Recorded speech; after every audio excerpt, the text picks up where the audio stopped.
solo practice. Yeah. Remind you of Followers just practice triple step turns. This is like, it really helps to do the drills so that your quality of movement actually allows you to follow that kind of stuff. We also talked about how that tuck is a little bit squishier. Yeah. And also don't travel as much. This sometimes it's followers who do that, sometimes it's the way leaders lead, but like it's really hard to do that if you are floating away too much. you like started traveling a lot and then try to zip it. There you go. Here the whole thing needs to be a little bit smaller and rounder, and that's where we showed you clips of Nicholas and Jules McGowan dancing, Yeah. and that's like that Hollywood style dancing where everything is like rounder, and we kind of drew some of the inspirations from them. Yeah.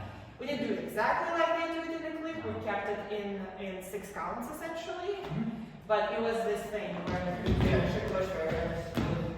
And then